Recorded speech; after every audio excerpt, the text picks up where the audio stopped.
What's going on when someone hears their voice on a recording and it's completely different from what they heard in their head? Scientifically, it's because that voice is vibration. So when it's vibration, it needs a medium to be heard. Like if we are in outer space, we hear nothing because there's no medium to convey the sound. And then, so once we're back to Earth, we have media. And when we are listening to ourselves, the sound is vibrating in the head. So the media, they are liquid, they are solid, the bones. So that's the medium that they are resonating in. But when we're recording ourselves, the medium is air. And then, of course, fortunately or unfortunately, that when people hear us, the voice is also vibrating in the air. So that's why I tell my clients, if you want to know that how much suffering you're putting people around you through, you must listen to yourself.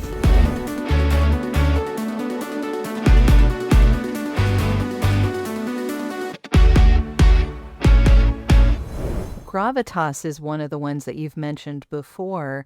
Can you talk a little about what that really means and how someone can develop it? Yes. So gravitas, if we make it simple, it just means that the seriousness in the voice. So when a leader speaks, if they are speaking with a voice that conveys this kind of seriousness, the heaviness, that it gives people the impression that these leaders knows what they're doing, knows what they are talking about. They mean business. They are credible. They are trustworthy. So that's why the gravitas was really from the clients. Different clients have been telling me all the time. They said, okay, I want to develop gravitas in the voice. So that's why I started to do some research on the gravitas. So the gravitas, in terms of quality, as you mentioned, the seriousness, the heaviness, as a result, that people will find that those who speak with gravitas, they sound more trustworthy. They convey more credibility. They are more authoritative. So that's, in a nutshell, gravitas. Of course, the next thing is how we develop it. Yes. Yeah. So how do you develop it? Because that's a tough one. Yes. So how we develop is that we want to develop this heaviness, this fullness in the voice, or depth. So depth in the voice. And that's why that I make a distinction between depth and low voice. So depth, you see, when we say depth, it's like it is 3D. But if it's only low, the voice is low, to me, it's more 1D, one dimension. So the depth comes from that the voice is being fully resonated. So resonated in the body. And one example, of course, a lot of clients, this is very interesting because everywhere I go in the world, that people, whenever I say, okay, whose voice you feel that it is deep and authoritative, credible, everywhere, there will always be voices saying that Morgan Freeman. Of course, yes. So it becomes that his voice represents this voice with depth and gravitas. And one client even said, whatever he sells, I'll buy. I think that conveys that he's the credibility in the voice. And so that is the voice we want to develop, which is it has the depth, it has the full resonance. So that's why that we need to develop resonance in the body.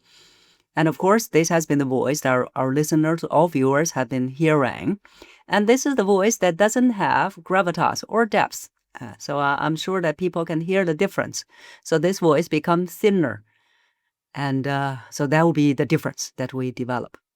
Sure. So is that something like you're lifting your palate or something like that? Or is that like how is the mouth moving? Like because there's a difference there, right? Yes. So the main difference is that the voice that I have developed myself as well is that having the full resonance in the body. So once you have full resonance in the body, the voice quality changes. The example analogy we can use is like violin and cello, or even bass, right? You see that the violins, the resonance level is a little bit limited comparing to a cello or a bass. It's because the violin has a smaller box. So same as in our body, we have bigger boxes, bigger chambers that we're not using. Once we are able to develop the bigger box, which is in the body, the chest cavity, then your resonance will be fuller. For most people, the pitch will be deeper, and then the voice conveys more gravitas. That makes a lot of sense. Yeah. So, what's the difference then between gravitas and presence? Because you mentioned presence as well. And to Yes. me, gravitas and presence are related very closely to each other. So, That's right. what's the difference? Yes, yes. So it is very much related. And so that's why that presence, I didn't give it a separate chapter.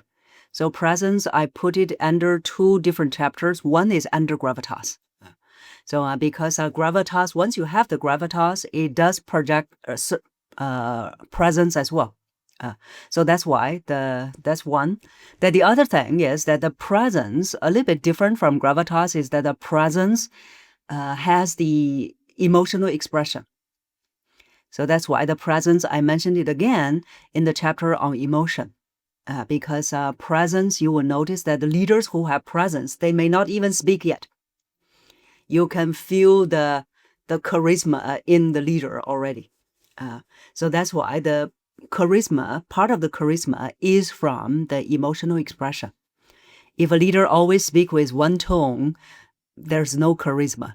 There is no impact. So the presence is not strong.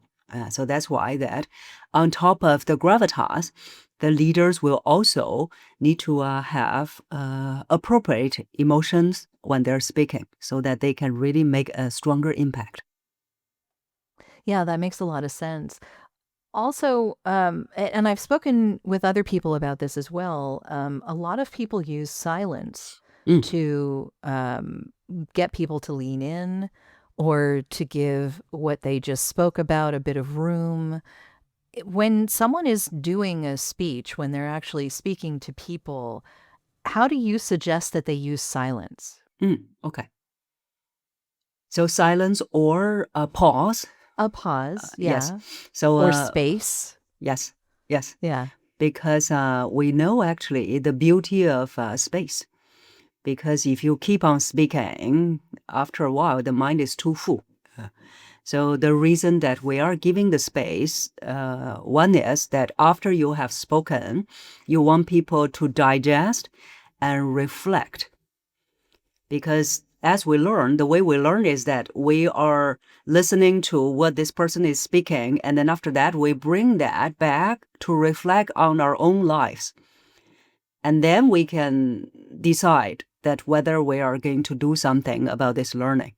So that's why that for when we are talking to people, we have to give people the time to digest and reflect back on their own lives. So otherwise, then whatever you're speaking, there will be no impact. So that's why that after you have spoken, that whenever there are parts you want people to reflect, you have to give them time to reflect. So that's one way of having the silence, the pause. The other way is that before you speak something that's important, you pause as well. And that is to have some curiosity, some suspense. Like, for example, one very simple example that I use in my classes as well is that when we announce the lucky draw winner, right? So we say the lucky draw winner is, after that we pause, right? And we pause so long that we are building up the suspense, building up people's anticipation. Then people are going to lean in even more. They want to hear who it is. So the trick is, you see that they never just announce, okay, their lucky draw winner is Jodi. Then, okay, right? we're not that excited. That's no fun. Yeah. Yeah. So instead, they say, okay, the lucky draw winner is, this winner is having dark hair. This winner is wearing blah, blah, blah, right? They are building even more anticipation. So they never just announce who it is. And then finally, people say, okay, there are only 3 people fit in this description. Then they said, okay, now commercial break. Oh boy, I'd be upset. But at the same time, if you are in the three, then you said, okay, is it me? So Yeah. after commercial break, then they say, okay, the lucky draw winner is blah, blah, blah. So that's the other way we use the pause, which is that before we announce, before we review something that's important so that people can have even more anticipation. And you see, when people have more anticipation, they will cherish what they hear. Oh, that's a good point. When we get Yeah. it so easily, we don't cherish it. If I just say, okay, the power of your voice lies in resonance, they say, oh, okay. Right? Though people don't cherish it. So instead, I say, the power of your voice lies in. So I pause, and they started to think. And then after that, of course, you build even more. You say that, okay, the power lies in, if you have this quality, you will be blah, blah, blah. If you have this quality, you will be blah, blah, blah, blah. So usually we say rule of three, right? So we say three, but most of the time, before I even review the third one, they said, what is it? They're getting frustrated. Yeah. Yes. Then they But they're finally paying said, okay, attention. tell me. Yes. They're definitely paying attention. Yeah. Yes. Yeah. So that's yeah. different ways of using the pause or silence. Yeah, that does make a lot of sense. And especially when you're on a stage and you're speaking to a bunch of people that you may never have met before, obviously. It's kind of like a way to make sure that they lean in and pay attention. Yes. So Yes. yeah, that's really a great way to do it. So when you're communicating, uh, I mean, it's obviously important for people to be able to communicate effectively. So, is there anything else that you can tell us about how someone can be more effective in that communication, Hmm. especially as a leader, Yes. obviously, because Yes. that's what we're talking about. Yes. But there's the power of sound that goes into that, Mm. because there's a certain connection that people are going to feel voice to voice. Yes. Yeah. So what else would you tell people to do to connect better with people with their voice? Mm. So one is, of course, they need to be very aware of how their voice is impacting people. That's the problem, that most people are not even aware of that. So a lot of people, of course, that once they listen once of their own recorded voice, they never wanted to listen again. Yeah, I couldn't do that. If I had that problem, I wouldn't be working. Yes. Yeah, you get used to it after a while, but it does take some time. And I know some friends of mine who have heard their voice recorded and don't like Yes. it at all. So, Yes. yeah, and I remember us talking about this the last time we had a discussion too, that Yes. yeah. Yeah. So it can be hard for people to hear what they really sound like to other people. That's right. Hi, I'm Jason Johnson, and you're listening to the Audio Branding Podcast, a great place to learn about how powerful sound can be. If you want to understand how to harness that power in your own life, keep listening. So that's why, first of all, that they have to listen to themselves.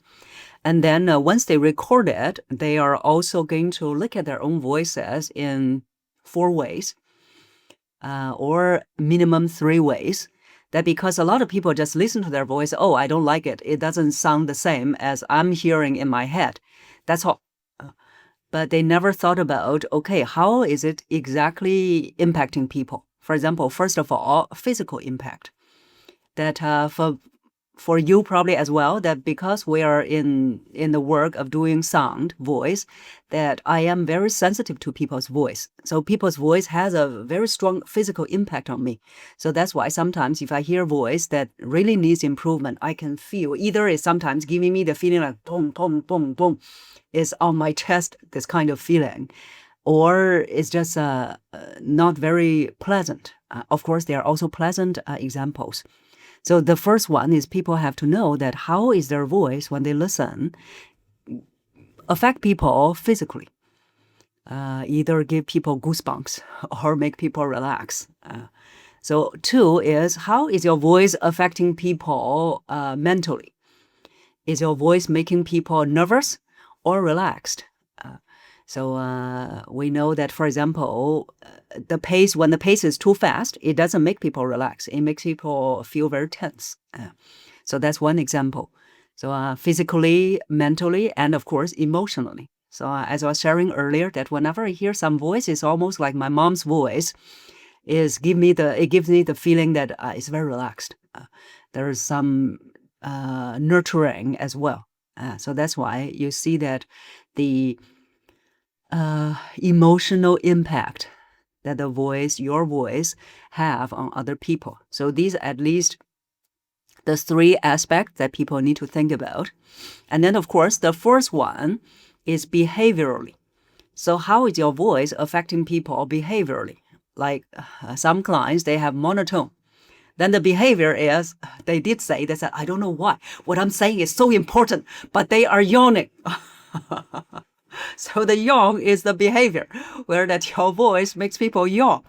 So that's behavior. Or your voice make people set up defenses, that they are going to go against you. Or your voice makes people receptive. So that will be the behavior. Yeah. Or that fellow who was not really wanting to talk with people, and so his voice was pushing them away. Yes. Yes. So yeah, I can see how that would be an issue, and things need to change. Yes. So what's going on when someone, you probably know this from a scientific point of view, what's going on when someone hears their voice on a recording and it's completely different from what they heard in their head? Yes. Yes. So scientifically, it's because that voice is vibration. So when it's vibration, it needs a medium to be heard. Like if we are in the outer space, we hear nothing because there's no medium to convey the sound. And then, so once we're back to Earth, we have media. And when we are listening to ourselves, the sound is vibrating in the head. So the media, they are liquid, they are solid, the bones. So that's the medium that they are resonating in. But when we're recording ourselves, the medium is air. And then, of course, fortunately or unfortunately, that when people hear us, the voice is also vibrating in the air. So that's why I tell my clients, if you want to know that how much suffering you're putting people around you through, you must listen to yourself. They need a recording. Yes. Then they realize, oh my God, this is what people have been hearing all along. Wow. Yeah. So I guess that's like the first thing that you would have a client do, right? Like understand how people hear them. Yes. Yes. Yeah, because they don't realize it because they're in their own head. Yes. Yeah. A lot of people say that, okay, when I hear myself in my head, oh, it's so deep. But when it's recorded, it's not. Or they feel, oh, it's so nice. And recorded is not. So they have to listen to themselves. And a lot of times in our work together, I always ask them to record. And then they send a recording to me. The first thing I ask them is, have you listened? Do they send it and not listen beforehand? Yes. Yes. Really? Yes. Because they don't want to hear. No, they don't want to hear. Oh, wow. Okay. Yeah. Well, I mean, I guess they wouldn't be working with you if they wanted you to let them get away with that. I said, okay, if they haven't listened, I said, okay, you listen first and then share with me your own observation and feedback. Then I'll share mine. Yeah. Wow. Well, it's probably a lot of deep work, I would imagine, because it's not just the sound of your voice, it's where it's coming from. That's right. And there's a lot of where it's coming from. Yeah, that's right. So that's also one of the main reasons that I enjoy my work, because we're not just working on the surface level, we are going way deep. Yeah, it's really fascinating. So kind of an elephant in the room then is, how is AI affecting this? Yes. And the reason I ask that is because now there's all sorts of AI voices out there. and people are using them, clearly. Are your clients comparing themselves to those voices? Do they want to be better than those voices? Are they even using those voices in their own work? And like, is anyone concerned about making real human connection anymore? Like, this is kind of a worry, right? Where do Yes. you fall in that? Yes. So I think in terms of AI, because when we work on the voice, there are two areas. One is what we have been talking about, which is the voice quality. So the quality, voice quality, be it high pitched, deep voice. So all these fall under voice quality. So to work on the voice quality, we mentioned including breathing, including resonance. So these are the things that AI cannot do yet. And probably will never be able to do. And it's very individual. So everyone's voice is different. So that's why that your voice will be different. So the voice quality is something that AI cannot replace humans. And then the other area we work on is voice color. Color is like the emotions. So the emotions we work on, the expression. This one actually AI cannot do either. At the moment, we don't know, maybe 100 years down the road that they can. So human emotions are so complex, they're not able to do that yet. So these two things that AI cannot replace the human. Now, even though there were some, because I listen to audio programs all the time, I was listening to an audio program, and that teacher, one of the teachers that is one of my favorite, he has passed away. But then when I was listening to the audio program, he was talking about everything happening today. I said, that's impossible. How would he be able to do that before he passed? So then the more I listen, the more you can actually tell it's generated by AI. And the reason is because you will notice that even though it's very much like the teacher, is very much like the teacher's voice, very close. But the way that they're talking, you can tell, the more you listen, the more you can tell it is by AI. Because, for example, humans, when we are talking, we can say, I see that. So there is certain emotion that we carry, where the AI, when you listen, it doesn't. And so that's one thing that, yes, AI probably would be able to mimic our voices, but they will still be different. You will notice that every word will take up the same space, the same speed, even though it's probably completely you. And there were even people who are doing this kind of things that they approached me. They said, okay, since you have a very big YouTube following, we can turn all your videos from English to all kinds of different languages. And it's still in your voice. And it's generated by AI. So I'm sure that it will have my voice quality, similar to my voice quality, but the way it talks is very much that you can tell is AI. So that's one, how AI may affect people. So for those shy people, maybe they think, okay, this is what I'm going to do. But there is lacking this human factor. So that's one. Of course, the other thing that AI affecting is that some people, they use AI. For example, they deliver a speech. Once they deliver a speech, they can even put in some AI tools, and the AI can say, okay, here you may want to have different pace. Here you may want to change your tonality. So they can do that for you. And I'm all for that, because that is never, seldom, my core focus of my work. Because once it's something that is not really the key. The key is still when we are delivering, you have to deliver from inside out, how you are really feeling what you are speaking. So it's not just working on, okay, my tonality, my pitch, my pace, my volume levels. These things AI can tell you. But if you only do that, here, I need to go high pitch, people can tell it's not authentic. So this is how AI can help us, and what are the things that AI cannot replace humans. Yeah. My thought on that has always been that it's lived experience that we have as human beings, and that the AI voice will not have. It's kind of, it feels hollow to me. There's nothing, there's no substance in there. Yes. Like it's just mimicking, Yes. But as you say, I mean, it's getting better, But I like the idea of it having analyzed a speech and giving you ideas of how you can improve that speech. Yes. That's yes. interesting. So it must Yes. have some kind of idea of what makes a good speech. Yes. Interesting. Yeah. Yes. Yeah. I mean, we use AI tools to help with the production of this podcast Ah. to help sound feel more intimate, to take out background noise sometimes, like that kind of thing for production. We don't replace anything, Yes. but it certainly makes the editing job a little easier. So Yes. there's certainly uses for it. Yes. But yeah, I think the human voice is something that's truly unique and should not be taken for granted, That's right. or